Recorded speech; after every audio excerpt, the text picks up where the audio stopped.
Nature of monopoly. Monopoly is at the opposite end of the spectrum of market models of perfect competition. A monopoly firm has no rivals. It is the only firm in its industry. There are no close substitutes for the good or service a monopoly produces. Not only does a monopoly firm have the market to itself, but it also need to not worry about other firms' entry. In the case of monopoly, entry by potential rivals is prohibitively difficult. A monopoly does not take the market price as given. It determines its own price. It selects from the demand curve and price that corresponds to the quantity the firm has chosen to produce in order to earn their maximum profit possible. The entry of new firms, which eliminates profit in the long run in a competitive market, cannot occur in the monopoly model. A firm that sets or fixes price based on its output decision is called a price setter. A firm that acts as a price setter possesses monopoly power. We shall see in the next chapter that monopolies are not the only firms that have power. However, the absence of reverse in the monopoly gives it much more price setting power. As was the case when we discussed perfect competition in the previous chapter, the assumptions of the monopoly model are rather strong. In assuming there is one firm in a market, we assume there are no other firms producing goods or services that could be considered part of the same market as that of the monopoly firm. In assuming block entry, we assume, for reasons we will discuss below, that no other firm can enter that market. Such conditions are rare in the real world. As always with models, we make the assumptions that define monopoly in order to simplify our analysis, not to describe the real world. The result is a model that gives us important insights to the nature of the choices of firms and their impact on the economy. Sources of monopoly power. Why are some markets dominated by single firms? What are the sources of monopoly power? Economists have identified a number of conditions that individually or in combination lead to domination with the market's single firm and create barriers that prevent the entry of new firms. Barriers to entry are characteristics of a particular market that block new firms from entering in. They include economies of scale, special advantages of location, high sunk cost or dominant position in the ownership of some of the inputs required to produce the good, and government instructions. These barriers may be interrelated, making entry that much more formidable. Although these barriers might allow one firm to gain and hold monopoly control over the market, there are often forces that work that can erode this control. Economies of scale. Scale economies and dystonomies define the shape of a firm's long run average cost curve as it increases its output. If long run average cost declines as the level of production increases, a firm is said to experience economies of scale. A firm that confronts economies of scale over the entire range of outputs defined in an industry is a natural monopoly.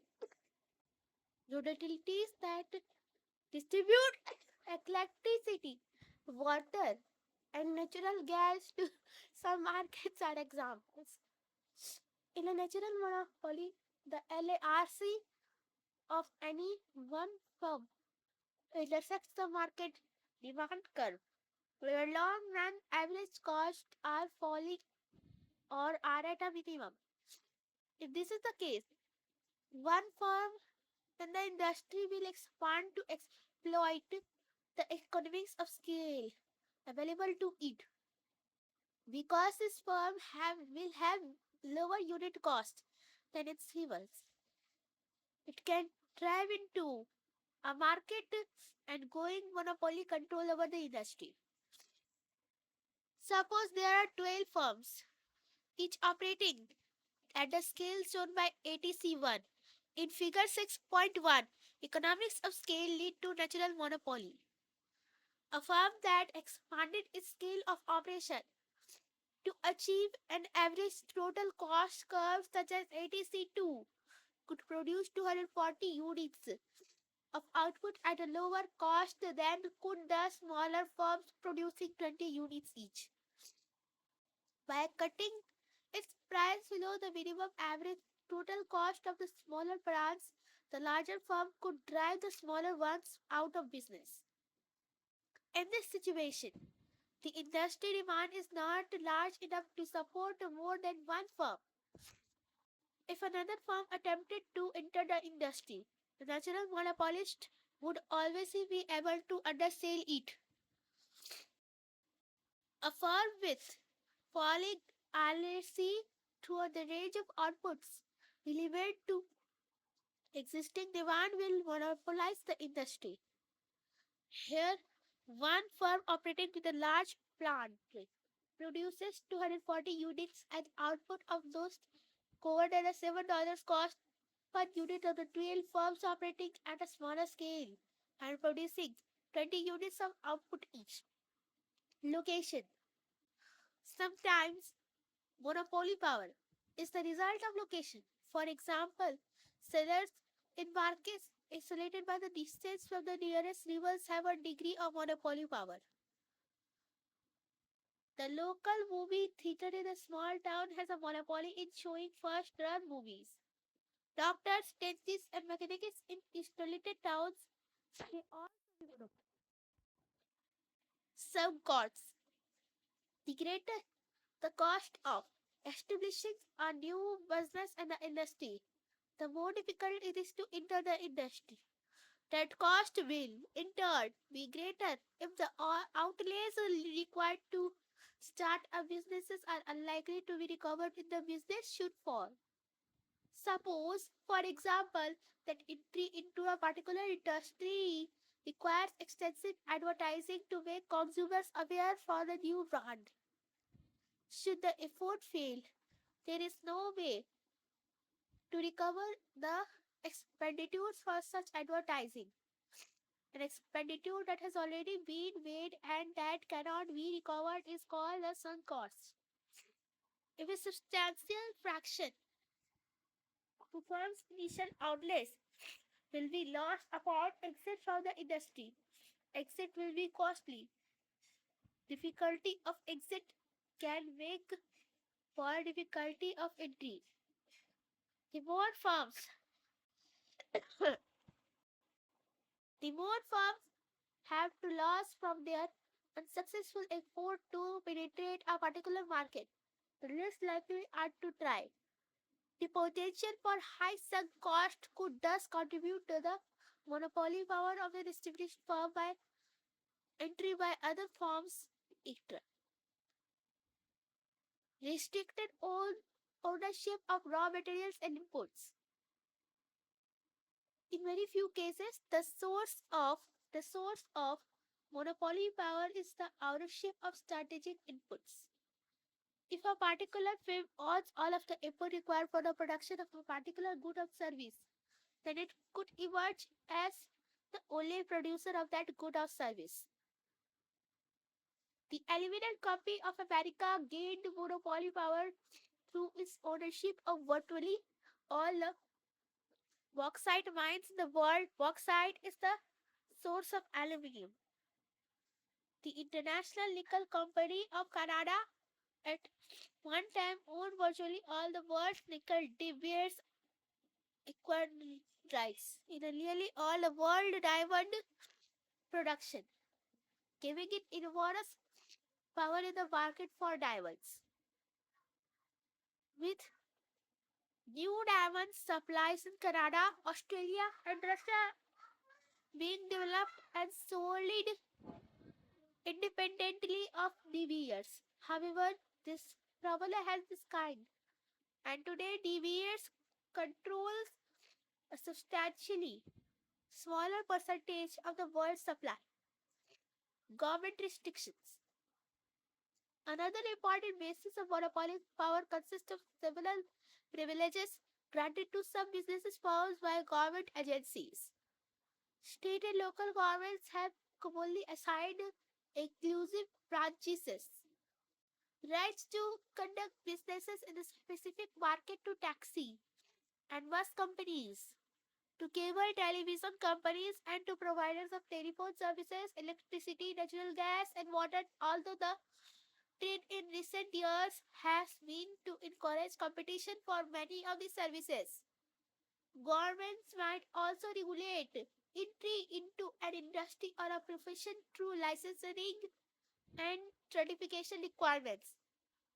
Governments also provide patent protection to inventors of new products or production methods in order to encourage innovation. These patents may afford their holders a degree of monopoly power during the 17-year life of the patent. Patents can take on extra importance when network efficiency are present. Network efficiency arises in situations that products become more useful in the larger the number of users of the product. Example, one advantage of using the Windows computer operating system is that so many other people use it. The disadvantages in terms of sharing files and other information. Monopoly model. Monopoly and market demand. Because a monopoly firm has because a monopoly firm has its market all to itself. It faces a market demand curve. Figure 6.3 perfect competition versus monopoly compares the demand situations faced by a monopoly and a perfect competitive firm. In panel A, the equivalent price for a perfectly competitive firm is determined by the intersection of the demand and supply curves. The market supply curve is found simply by summing the supply curves or individual firms. Those in turn consist of the proportions of marginal cost curves that lie above the average variable cost curves. The marginal cost curve MC for a single firm is illustrated. Notice the break in the horizontal axis indicating that the quantity produced by a single firm is a trivially small fraction of the whole. In the perfectly competitive model, one firm has nothing to do with the determination of market price. Each firm in a perfectly competitive industry faces a horizontal demand curve defined by the market price. Panel A shows the determination of equal price and output in a perfectly competitive market. A typical firm with marginal cost curve MC is a power sticker choosing to produce quantity Q at the equivalent price P. In panel B, a monopoly faces a downward sloping market demand curve. As a profit maximizer, it determines its profit maximum output once it determines the quantity. However, the price at which it can sell that output is found from the demand curve. The monopoly firm can sell additional units by lowering price. The perfectly competitive firm, by contrast, can sell any quantity it wants as the market price. Contrast the situation shown in panel A will the one faced by the monopoly firm in panel B. Because it is the only supplier and distributor, the monopolist faces the downward sloping market demand curve alone. It may choose to produce any quantity, but unlike the perfectly competitive firm which can sell all the ones at a going market price, a monopolist can sell a greater quantity by cutting its price. Suppose, for example, that the monopoly can sell quantity Q1, unit sell price P1 and panel B. If it wants to increase its output to Q2 units and sell that quantity, it must reduce its price to P2. To sell quantity Q3, it would have to reduce the price to P3. The monopoly firm can choose its price and output, but it is restricted to the combination of price and output that lies on the demand curve. It could not, for example, charge price P1 and sells quantity Q3. To be a price setter, a firm must face a downward sloping demand curve. Total revenue and price elasticity. A firm elasticity of demand with respect to price has important applications for assessing the impact impact of a price charge on total revenue. Also, the price elasticity of demand can be different at different points of the firm demand curve. In this section, we shall see why the monopoly firm will always set a price in the elastic region of its demand curve. Suppose the demand curve facing a monopoly firm is given by equation 6.1, where Q is the quantity divided per unit of time and P is the price per unit.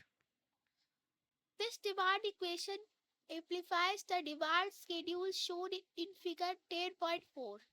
Demand 6.4 demand elasticity and total revenue. Total revenue for each quantity equals the quantity times and price at which the quantity is divided. The monopoly firm total revenue curve is given in panel B. Because a monopolist must cut the price of every unit in order to increase sales. Total revenue does not always increase as output rises. In this case, total revenue reaches a maximum of $25 when 5 units are sold. Beyond 5 units, total revenue begins to decline. Suppose a monopolist faces the dynamic sloping demand curve shown in panel A. In order to increase the quantity sold, it must cut the price. Total revenue is founded by multiplying the price and quantity sold at each price. Total revenue plotted in panel B is specified at $25 when the quantity sold is 5 units and the price is $5. At that point on the demand curve, the price of electricity of demand equals -1. The demand curve in panel A of figure 6.4 demand elasticity and total revenue shows ranges of values of the price elasticity of demand. We have learned that price elasticity is varies along the linear demand curve in a special way. Demand is price elastic and falls in the upper half of the demand curve and remains inelastic in the lower half of the demand curve. If demand is price elastic, a price reduction increases total revenue. To sell an additional unit, a monopoly firm must lower its price. The sale of one more unit will increase revenue because the percentage increase in the quantity divided exceeds its percentage decrease in the price. The elastic range of the demand curve corresponds to the range over which the total revenue curve is rising in panel B of figure 6.4. Demand, elasticity, and total revenue. In demand is price elastic. A price reduction reduces total revenue because the percentage decrease in the quantity demanded is less than the percentage decrease in the price. Total revenue falls as the firm sells additional units over the elastic range of the demand curve. The downward sloping portion of the total revenue curve in panel B corresponds to the inelastic range of the demand curve. Finally, recall that the midpoint of the linear demand curve is the point at which demand becomes unit price elastic. That point on the total revenue curve in panel B corresponds to the point at which total revenue reaches a maximum. The relationship along price elasticity. Demand and total revenue has an important implication for selection or profit maximizing price and output. A monopoly firm will never choose a price and output in the elastic range of the reward curve. Suppose, for example, that a monopoly firm represented in figure 6.4. Reward, elasticity, and total revenue is charging $3 and selling 7 units. Its total revenue is thus $21. Because this combination is the elastic position of the demand curve, the firm could increase its total revenue by raising its price. It could at the same time reduce its total cost. Raising price means reducing output. A reduction in output would reduce total cost if the firm is operating in the realistic range of its demand curve and is not maximizing profits. The firm could earn a higher profit by raising price and reducing output. It will continue to raise its price until it is in the elastic portion of this demand curve. A profit maximizing monopoly firm will therefore select the price and output combination in elastic range of its demand curve. Of course, the firm could choose a point at which demand is unit price elastic. At that point, total revenue is maximized. But the firm seeks to maximize point, not total revenue. A solution that maximizes total revenue will not maximize profit unless marginal cost is zero. Demand and magical revenue. In the perfectly competitive case, the additional revenue a firm gains from selling an additional unit is marginal revenue is equal to the market price. The firm demand curve, which is the horizontal line at the market price, is also its marginal revenue curve. But a monopoly firm can sell an additional unit only by lowering the price. That fact complicates the relationship between the monopoly demand curve and its magical revenue. Suppose the firm in figure 6.4 demand elasticity and total revenue sells 2 units at the price of $10 per unit. Its total revenue is $16. Now it wants to sell a third unit and wants to know the marginal revenue of that unit. To sell 3 units rather than 2, the firm must lower its price to 7 rupees $7 per unit. Total revenue rises to $21. The marginal revenue of the third unit is thus $5, but the price at which the firm sells 3 units is S7. Marginal revenue is less than price. To see why the marginal revenue of the third unit is less than its price, we need to examine more carefully how the sale of that unit affects the firm's revenues. The firm brings in $7 for the sale of the third unit, but seeing the third unit required the firm to change a price of 7 rupees instead. Over the 8 rupees the firm was charging for 2 units. Now the firm receives less for the first 2 units. The marginal revenue of the third unit is the $7 the firm receives for that unit minus the $1 reduction in the revenue for each of the first 2 units. The marginal revenue of the third unit is thus $5. In this chapter, we assume that a monopoly firm sells all units of output at the same price. In the next chapter, we look at cases in which the firms are changed from different prices to different customers. Marginal revenue is less than price for the monopoly firm. Figure 10, 6.5 demand and marginal revenue shows the relationship between demand and magical revenue. Description of the demand curve introduced in figure 6.4 demand, elasticity and total revenue. As always, we follow the convention of plotting marginal values at the points of the intervals. The marginal revenue curve for the monopoly firm lies below its demand curve. It shows the additional revenue gained for selling a additional unit. Notice that, as always, marginal values are pointed at the midpoints of the respective intervals.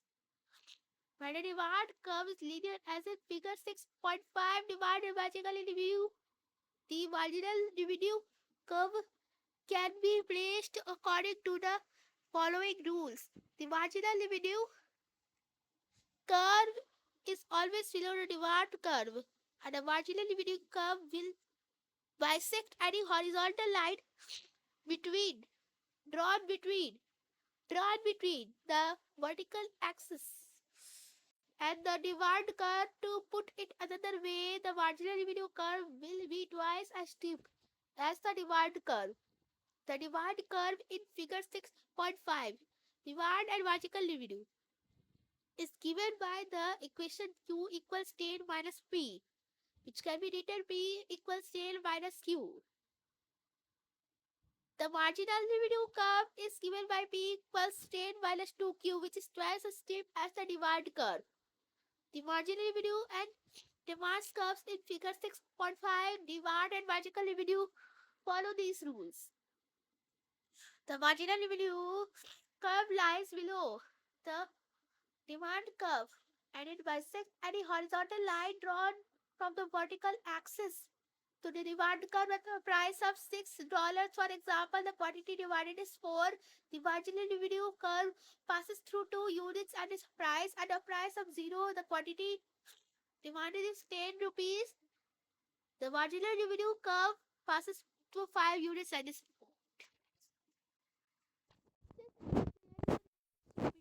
the firm demand curve and the price elasticity of the demand. There is a relationship between it. Marginal revenue curve and elasticity. Where marginal revenue is positive, demand is price elastic. Where marginal revenue is negative, demand is price elastic. Where marginal revenue is zero, demand is unit price elastic. A food would not produce an additional unit of output with negative marginal revenue. And assuming that the production of an additional unit has some cost, a firm would not produce the extra unit if it has zero marginal revenue because the monopoly firm will get generally operate where marginal revenue is positive. We see once again to operate in the elastic range of its demand curve. Monopoly equilibrium. Applying a marginal decision rule. Profit maximization behavior is always based on the marginal decision rule. Additional unit of a good should be produced as long as the marginal revenue of an additional unit exceeds the marginal cost. Maximizing solution occurs when marginal revenue equals marginal cost. As always, firms seek to maximize economic profit and cost are measured in the economic sense of opportunity cost. Figure 6.6, the monopoly solution shows a demand curve and an associated marginal revenue curve facing a monopoly firm. The marginal cost is like those we derived earlier. It falls over the range of output in the which the firm experiences increasing marginal returns that rises as the firm experiences diminishing marginal returns. The monopoly firm maximizes profit by producing output QM and point G, where the marginal revenue and the marginal cost curves intersect. It sells its output at price PM. To determine the profit of the maximizing output, we note that the quantity at which the firm's marginal revenue and marginal cost curves intersect QM in figure 6.6, the monopoly solution. We read from the QM to the demand curve from prior to price in which the firm can sell QM units per period. The profit maximizer price and output are given by point E on the demand curve. Thus, we can determine a monopoly firm's profit maximizing price and output by the following 3 steps. 1.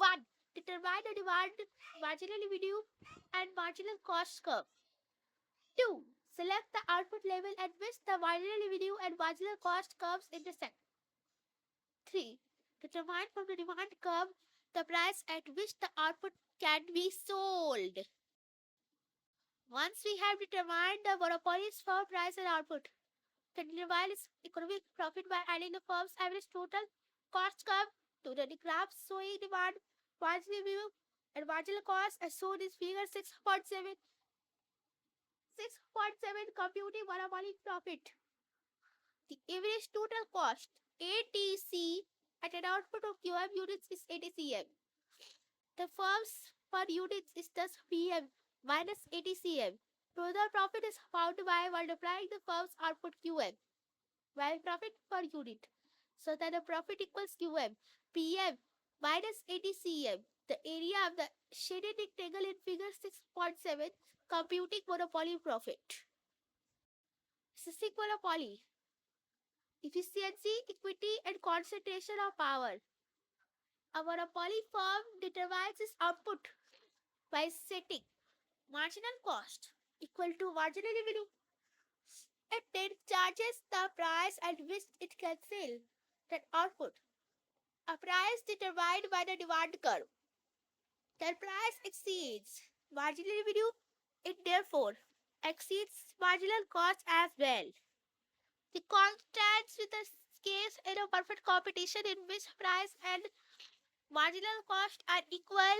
The higher prices charged by the monopoly firm may allow it a profit, in large part at the expense of the consumers, whose reduced options maybe gave them little say in the matter. The monopoly solution thus raises problems of efficiency, equity, and concentration of power. Monopoly and efficiency. The fact that price in a monopoly exceeds marginal cost suggests that the monopoly solution violates the basic condition for economic efficiency, that the price system must confront decision makers with all of the costs and all of the benefits of the choices. Efficiency requires that consumers confirm prices that equal marginal cost. Because a monopoly firm charges a price greater than marginal cost, consumers will consume less of the monopolies good service that is economy consumed. Contrast that the efficiency of the perfectly competitive outcome with the inefficiency of the monopoly outcome. Imagine a perfectly competitive industry whose solution is depicted in figure 6.8. Perfect competition, monopoly, and efficiency. The short-term industry supply curve is the summation of individual marginal cost curves. It may be regarded as the marginal cost curve for the industry. A perfectly competitive industry achieves equilibrium at point C and price PC and quantity QC. Given market demand and marginal revenue, we can compare the behavior of the monopoly to run a perfectly competitive industry. The marginal cost curve may be thought of as the supply curve of the monopoly competitive industry. The perfectly competitive industry produces quantity QC and sells the output at price PC. The monopoly restricts the output to QM and raises the price to PM. Reorganizing a perfectly competitive industry as a monopoly results in a dividend loss to society given by the shaded area GRC. It also transfers the function of the consumer surplus in a competitive case to the monopoly firm. Now, suppose that all the firms in the industry merge and a government restriction prohibits entry by any new firms. Our perfectly competitive industry is now a monopoly. Assume the monopoly continues to have the same marginal cost and demand curves that the competitive industry did. The monopoly firm faces the same market demand curve for which it derives its marginal revenue curve. It maximizes profit at output QM and charges price PM. Output is lower and price higher than in a competitive solution. Society would gain by moving from the monopoly solution at QM to the competitive solution at QC.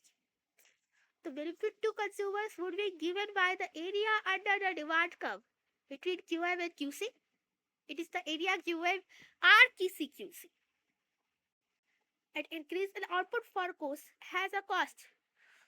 Because the marginal cost curve measures the cost of each article unit, we can think of the area under the marginal cost curve over some range of output as measuring the total cost of that output.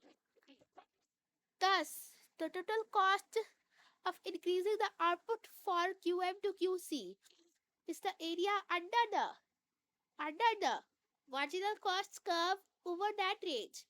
The area QMGCQC.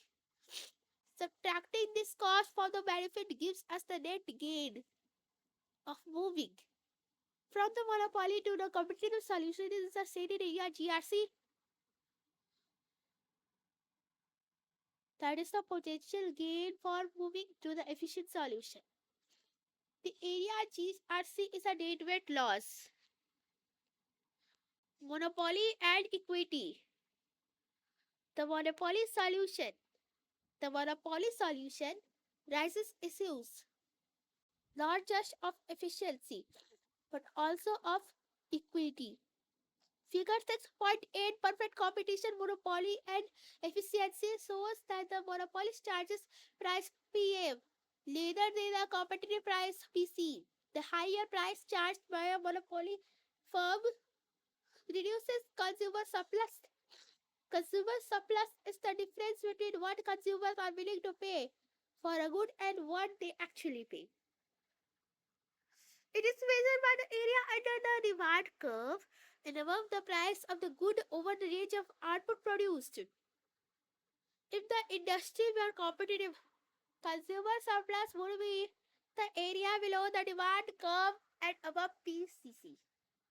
With monopoly, consumer surplus would be the area below the demand curve and above PMR. Part of the reduction in the consumer surplus is the area under the demand curve between QM and QM. It is contained in the net weight loss area of GRC. But consumers also lose the area of the rectangle bounded by the competitive and monopoly prices and by the monopoly output. This lost consumer surplus is transferred to the monopolist. The fact that society suffers a net weight loss due to monopoly is an efficiency problem, but the transfer of the portion of consumer surplus to the monopolist is an equity issue.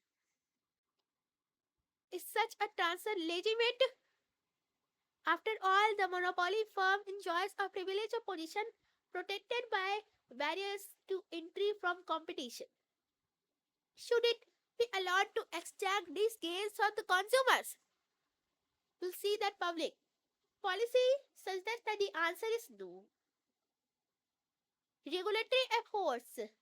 Efforts in monopoly chases upfront seek to reduce the degree to which monopoly firms extract consumer surplus from consumers by reducing the prices these firms charge. Monopolistic competition. The first model of an imperfectly competitive industry that we shall investigate has conditions quite similar to those of perfect competition. The model of monopolistic competition assumes the large number of firms. It also assumes easy entry and exit. This model refers to the model of perfect competition in the one greatest effect. It assumes that the goods and services produced by the firms are differentiated. This differentiation may occur by virtue of advertising, convenience of location, product quality, reputation of the seller, or other factors. Product depreciation gives firms producing a particular product some degree of price setting or monopoly power. However, because of the availability of close substitutes, the pricing power of monopolistic competitive firms is quite limited. Monopolistic competition is a model categorized by many firms producing similar but differentiated problems in the market with easy entry and exit. Restaurants are a monopolistically competitive sector in most areas. There are many firms, each is different, and entry or exit are very easy. Each restaurant has very close substitutes. These may include other restaurants, fast food outlets, and a daily or frozen food selections at local supermarkets. Other industries that engage in monopolistic competition include retail stores, barber and beauty shops, auto repair shops, service stations, banks, and new law and accounting firms. Profit maximization. Suppose a restaurant rises its prices slightly above those of similar restaurants with which it competes. Will it have any customers? Probably because the restaurant is different from other restaurants, some people will continue to patronize it. With the limits, then the restaurant can set its own prices. It does not take the market prices as given. In fact, differentiated markets imply that the notion of the single market price is meaningless because products in a monopolistically competitive industry are differentiated. Firms face download sloping demand curves. Whenever a firm faces a downward sloping demand curve, the graphical framework of monopoly can be used. In the short run, the model of monopolistic competition looks exactly like the model of monopoly. An important distinction between monopoly and monopolistic competition, however, emerges from the assumption of easy entry and exit. In monopolistic competition, entry will eliminate any economic profits in the long run. We begin with the analysis of the short run. The short run, because a monopolistically competitive firm faces a downward sloping demand curve. Its marginal revenue curve is the downward sloping line that runs below the demand curve as in the monopoly model. We can thus use the model of monopoly that we have already developed to analyze the choices of monopolistic in a short run. Figure 6.8. Short run equilibrium in a monopolistic competition shows the demand, marginal revenue, marginal cost, and average total cost curves facing a monopolistically competitive firm. Mama's Pizza.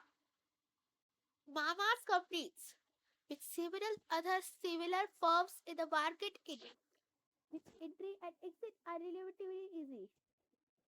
Mama's demand curve D1 is downward sloping.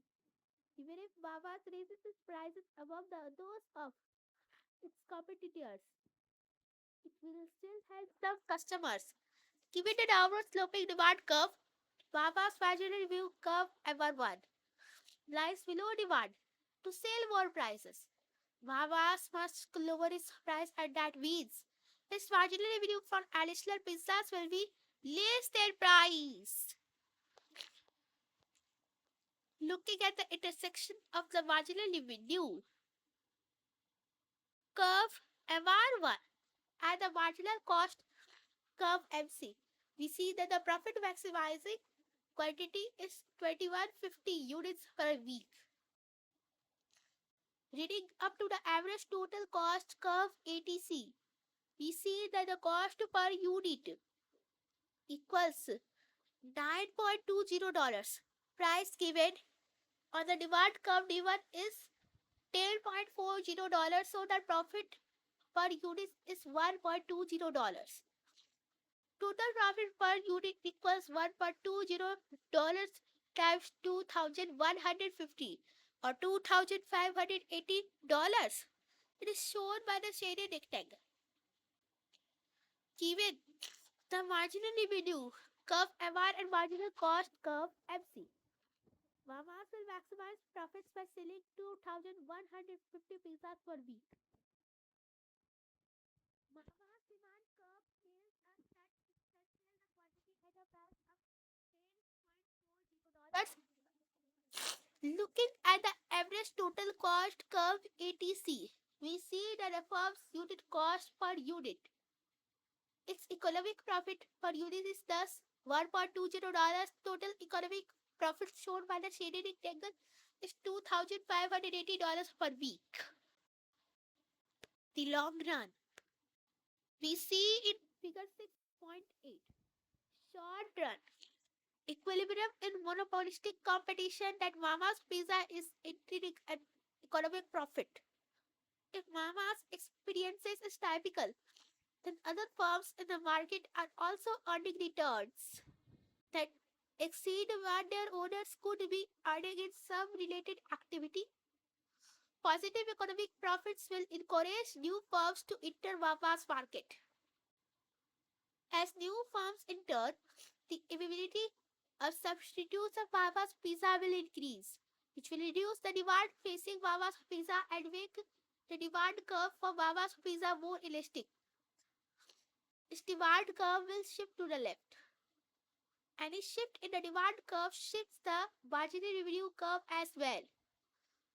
New firms will continue to enter, shifting the demand curves for existing firms to the left.